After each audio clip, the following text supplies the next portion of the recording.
நாளைக்கு அனைத்து கட்சியினுடைய சுற்றுப்பயணம் தொடங்க இருக்கு. ஸோ என்ன மாதிரியான கருத்துக்கள் முன்வைக்க இருக்கிறீங்க மற்ற நாடுகளில், ரஷ்யா, கிரீஸ் உள்ளிட்ட நாடுகளுடைய தலைவர்கள்?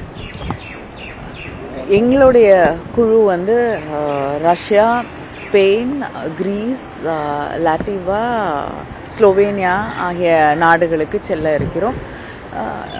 நிச்சயமாக தீவிரவாதத்தால் தொடர்ந்து இந்தியா பாதிப்புக்கு ஆளாகி கொண்டிருக்கிற சூழலை நாம் பார்த்து கொண்டிருக்கிறோம். சமீபத்திலே பஹல்காமிலே நடந்த ஒரு சம்பவத்தை, மிக மோசமான தீவிரவாத தாக்குதலால் 26 பேரை நாம் இழந்திருக்கிறோம்.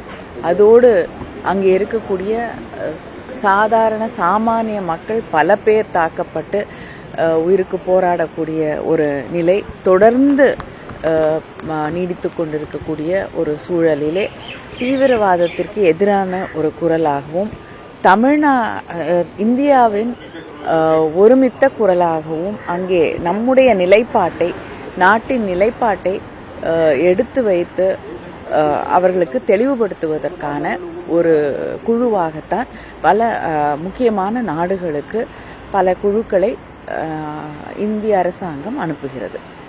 இந்த குழு முக்கியமாக கட்சியினர் எம்பிக்கள் மட்டுமல்லாமல் அம்பாசிடர்ஸ், ஃபார்மர் டிப்ளமேட்ஸ்மே அதில் எழுதியிருக்காங்க. ஸோ இந்த முயற்சி அப்படின்றது சர்வதேச ஒத்துழைப்பு பெறுவதற்கான ஒரு நடவடிக்கையாக பார்க்குறீங்களா?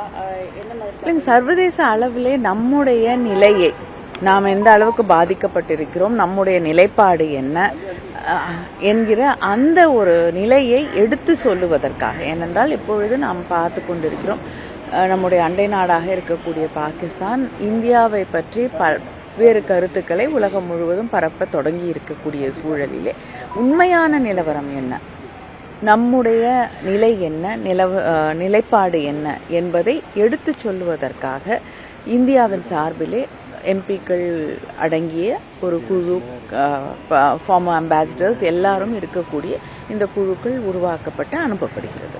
அதே சமயம் ஒரு முரண்பாடான கருத்துக்கள் இந்த குழு எவ்வாறு how they define the group அப்படின்ற ஒரு பிரச்சனை இருந்தது. ஏன்னா திரிணாமுல் ஃபர்ஸ்ட் வித்ட்ரா பண்ணிட்டு திரும்ப ஒரு ரெப்ரஸன்டேட்டிவா கொடுத்தாங்க. காங்கிரஸ்மே எங்களுடைய அந்த ரெக்கமெண்டேஷன்ஸ் அவங்க எடுத்துக்கலான்ற ஒரு குற்றச்சாட்டு ஜெயராம் ரமேஷ் வச்சார் இல்லையா? ஸோ அதை நீங்க இல்லைங்க, இதெல்லாம் யார் போறது, யார் போகாம இருக்கிறது, யாரை அந்த கட்சி அனுப்புகிறது அப்படிங்கிற சில கருத்து வேறுபாடுகள் இருந்திருக்கலாம்.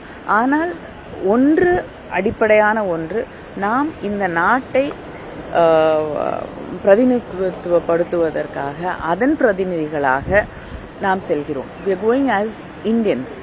We are not here to talk about conflicts or difference of opinions. We all care about the country. நாட்டை பற்றி அத்தனை பேருக்கும் அக்கறை இருக்கிறது. நாம் பார்த்தோம்,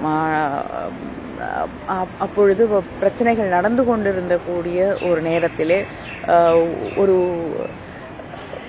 அதிகமாக அது தீவிரப்படும் என்று நினைக்கக்கூடிய ஒரு சூழல் உருவாகிய போது தமிழ்நாட்டின் முதலமைச்சர் அண்ணன் தளபதி அவர்கள் நம்முடைய படை வீரர்களுக்கு உறுதுணையாக இருக்கிறோம் என்று குரல் கொடுப்பதற்காக, இந்த நாட்டின் இறையாண்மையை, நாட்டை காப்பாற்றுவதற்கு நாங்கள் உறுதுணையாக நிற்போம் என்று சொல்லுவதற்காக ஒரு மிகப்பெரிய பேரணியை சென்னையிலே நடத்தி காட்டினார்கள். அதனால நாடு என்று வரும்பொழுது யாருக்கும் வெவ்வேறு கருத்துக்கள் கிடையாது. We all care about it and we all think that the nation is important. இல்லை, நான் நிதியமைச்சர் அவர்களை சந்தித்தது என்னுடைய தொகுதியில் சார்பாக சந்தித்தேன். அதற்கும் இந்த குழுவுக்கும் எந்த இதுவும் கிடையாது.